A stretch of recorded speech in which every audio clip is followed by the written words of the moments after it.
Good afternoon, ladies and gentlemen out there in YouTube land. I am Deleted Scenes, and welcome to my review of Jonathan Glazer's latest film, The Zone of Interest, based on a novel by Martin Amis. Tells the story of Rudolf Haas and his wife Hedwig, played by Christian Friedel and Sandra Hüller, who you can also see in Anatomy of a Fall, another Oscar-nominated Best Picture this year. She's also nominated for that film. And Haas is the camp commandant of Auschwitz, and it's basically his going about his routine and his wife going through hers. I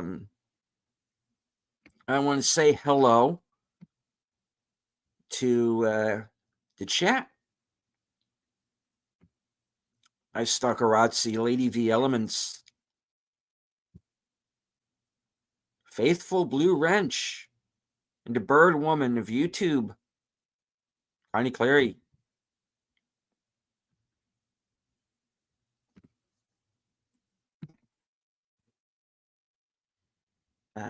Now, this has been a much talked about film.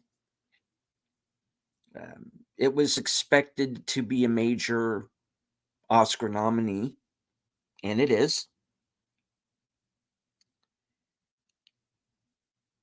One thing that is,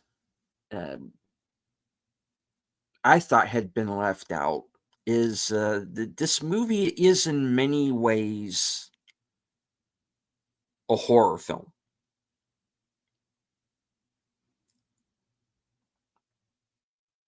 It is classified as a drama, but I think deep down it's truly a horror film. And it's a film that I think everybody needs to see.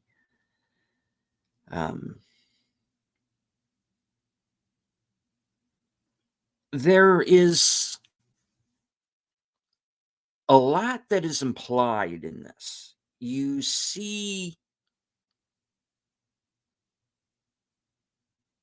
very little of the horrors that are going on. Now,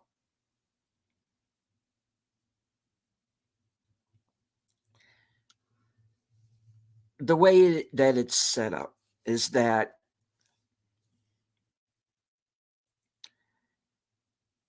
the commandant and his family, of course, live in this very stately home.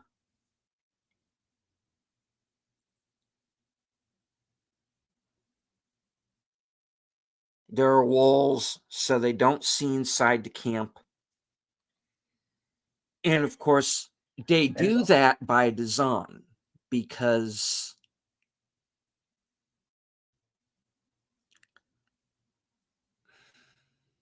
how shall I put this?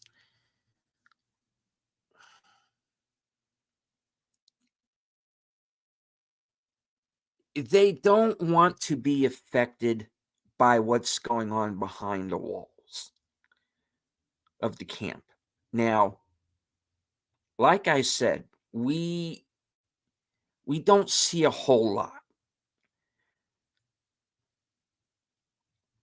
There's a lot that is implied.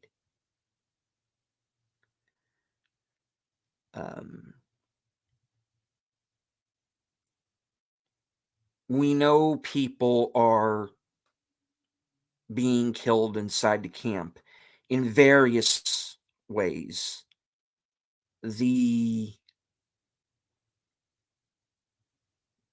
smoke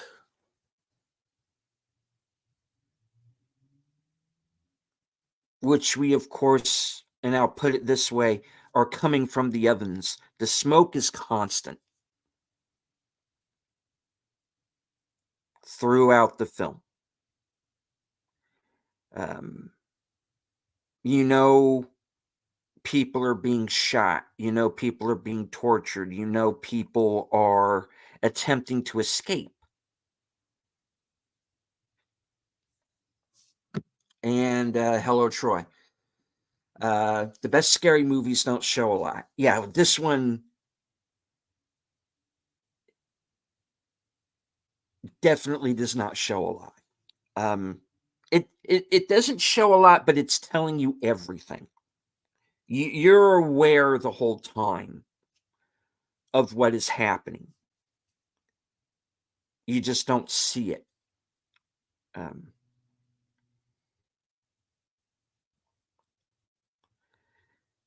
and a movie like this is a difficult watch because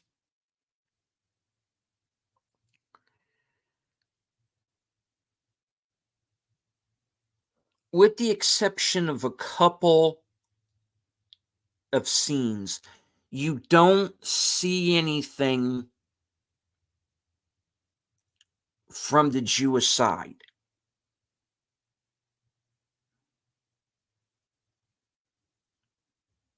Most of the Jewish characters that you see, they don't have speaking lines, most of them. But you can tell in the face what they're thinking.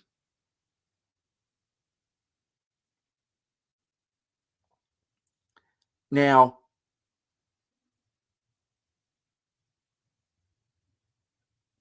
in Haas's mind,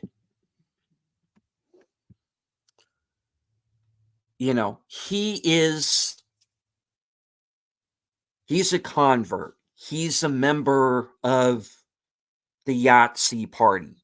He is deep inside. He has Hitler's ear. Let's put it that way. You know. So all he cares about is advancement. And he cares about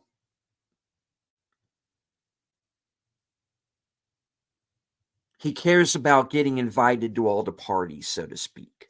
You know, how can I make the camp more efficient? And of course, by more efficient is how many more people can he kill in a shorter amount of time?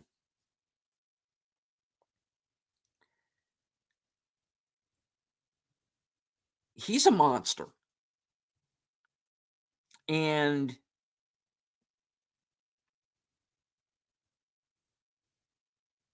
you are in the dungeon with the monsters in this movie throughout.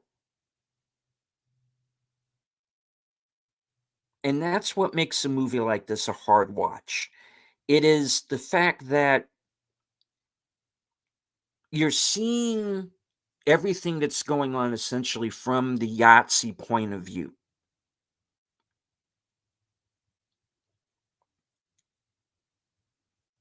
You know, having the hindsight of history, how evil these people were.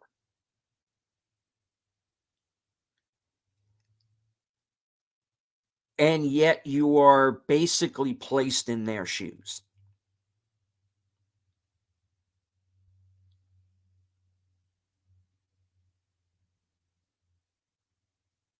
Do not get me wrong. You are not rooting for them. You know these people are monsters. You know they're scum. You know, you have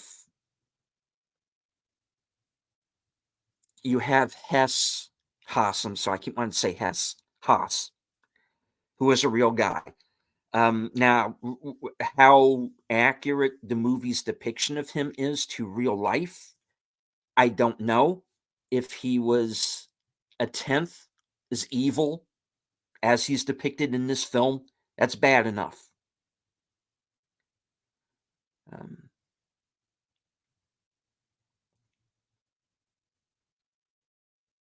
his wife is She even says it at one point, "I'm the queen of Auschwitz." And that's how she looks at herself. And that's the way she sees her husband. They're the king and queen of this place, and what they say goes. That's what her mindset is. Um, and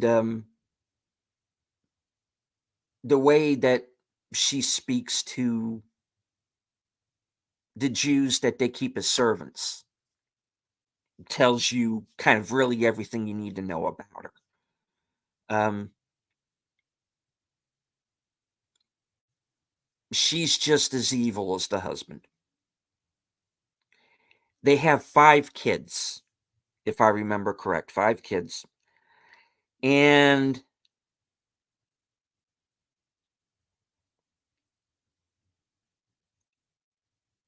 one of them is the oldest boy, Klaus. He's Hitler Youth.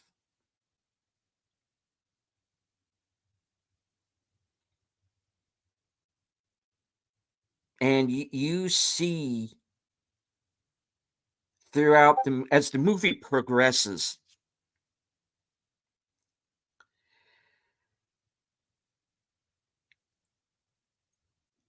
you see, you can see it infecting him. It's almost like a virus. It's like everybody who touches these people is not the same afterward. And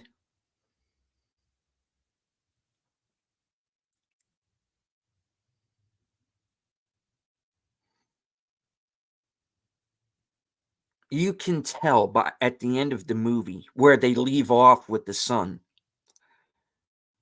You can tell how this kid's going to be a serial killer when he grows up.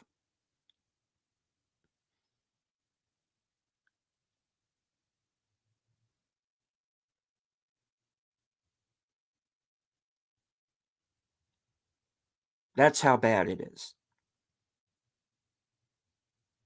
This infection that just kind of seems to be taking over this family and rotting it from the inside.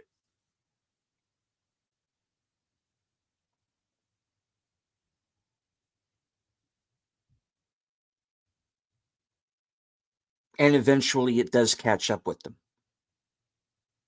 I don't want to go too deep into spoilers. This is a spoiler-free review. But there's a scene in this movie that makes for a great metaphor, and I don't want to give it away.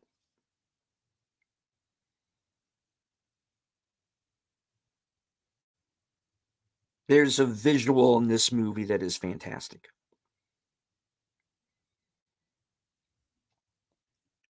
Now,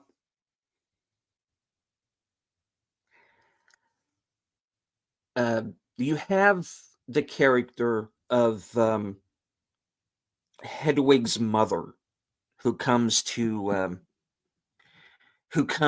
visit, and she's remembering all of the these Jewish friends that she had, and not knowing where they are, and having had all of these disagreements with them, which are really very petty, you know, and but she occasionally asks, I wonder what happened to this person. I wonder what happened to that person. And she comes to a point after staying in the home for a while, which of course is right next to the camp.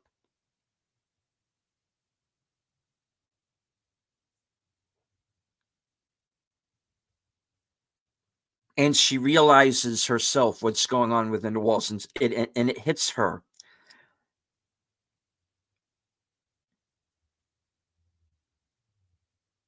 that she raised a demon.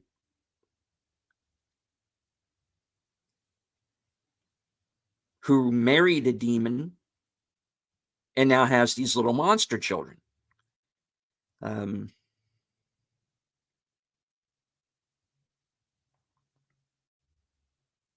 And her reaction is one of disgust, and she leaves without a word.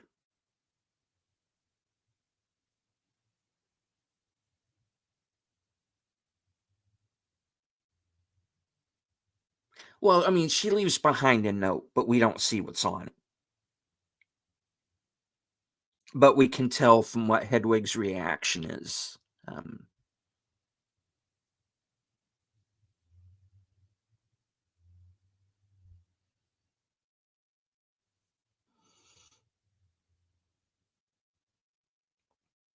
So anyway, there is a point in the movie where Haas is transferred. And Hedwig, because she wants to stay where she is, she chooses not to go. And she stays behind with the kids while Haas goes on his, in his mind, his victory tour, so to speak. And, you know, he's hobnobbing with the higher ups, and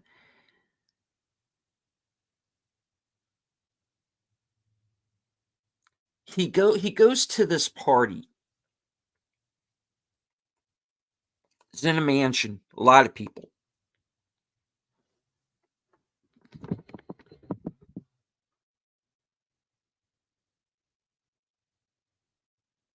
And he calls up Hedwig after this party is over, and he says that all I could think about while I'm looking down on these people is all the efficient ways I could come up with to kill them all.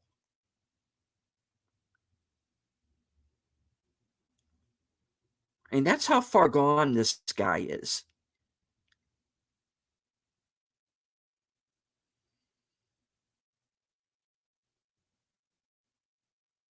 Pretty sick. But it's meant to be. You're not supposed to like these characters. And you don't.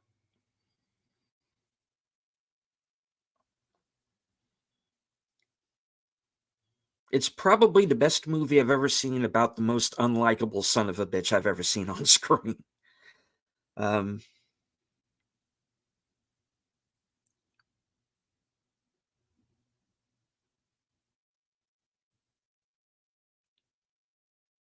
It is a sad movie. It is a depressing movie. It is a scary movie when you think about what's going on. And I haven't even scratched the surface of that.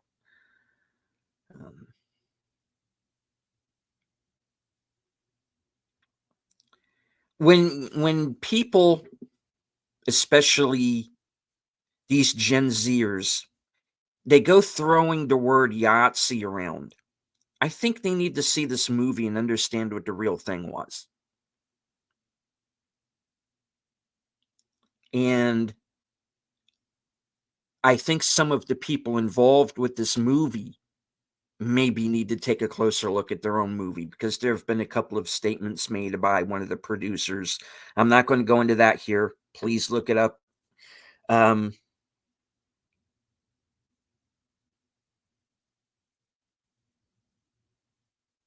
Practice what you preach, folks, or keep your mouth shut, one or the other.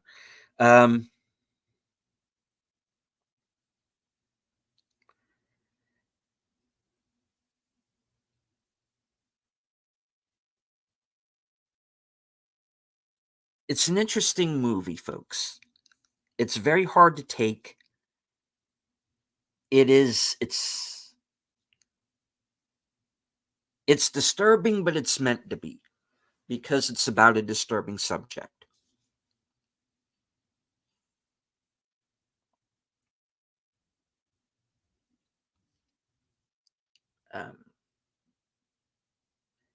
It is nominated for Best Picture,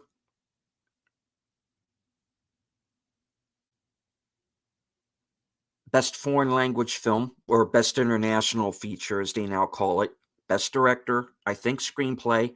It is nominated for sound, and I think it should win.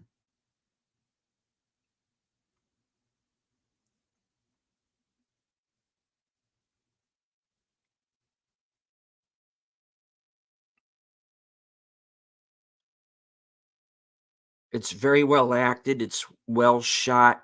Technically, it is brilliant. But it's one of those movies that I hesitate. It's one of those I hesitate recommending it because of the subject matter and the intensity of it. You know, like I said, you see nothing, but it tells you everything.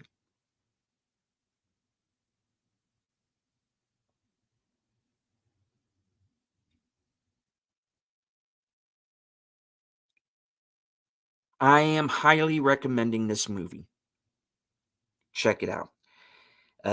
If the director's name, Jonathan Glazer, is familiar to you, he also directed Under the Skin with Scarlett Johansson, Birth with Nicole Kidman, and Sexy Beast with Ben Kingsley. If you like those movies, you'll probably like this as well. I'm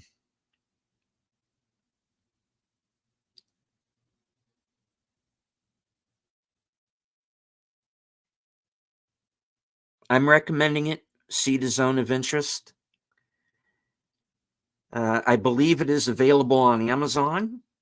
It is available in some other places.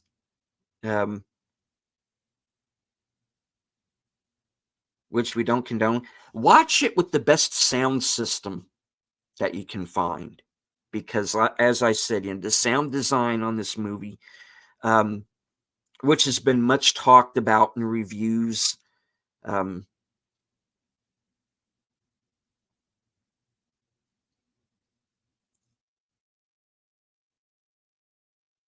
not kidding. Check it out. All right.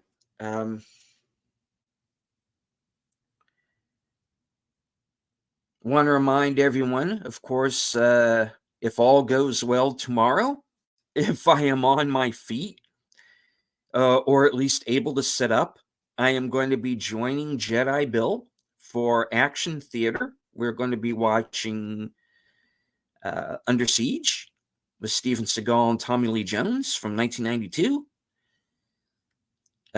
Later on that night, of course, I'm going to be going to see Dune 2. So I'm going to have a review up hopefully Friday. I will be, of course, in the chat over on Thursday Things, Netter's Network. Sci-Fi Mombi will be her guest. Friday night last call on Friday. I'll be in the chat there. I'm hoping to have my Dune 2 review up Friday night at 7. So check that out. I'm also going to be reviewing Mystery Movie Night at the Regal with Sin's Corner next Monday night at 10. And Saturday, Jedi Bill and I will be counting down the top 10 best movies of 2023. And Sunday, Western Cinema Presents McClintock with John Wayne and Maureen O'Hara, comedy Western version of Taming of the Shrew. Join us for that. And then head back on over to my channel for the 10 worst movies of 2023, hosted by Jedi Bill and myself. No unscripted this week. but I will be back March 10th with a 2-hour episode.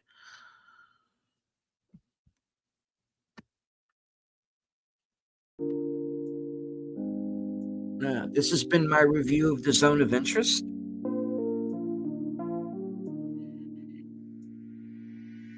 And it is a no punches pulled take on the Holocaust.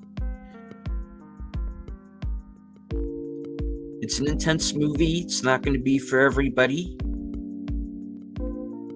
But I do beseech you, go seek this movie out. It's one of the best movies of the year.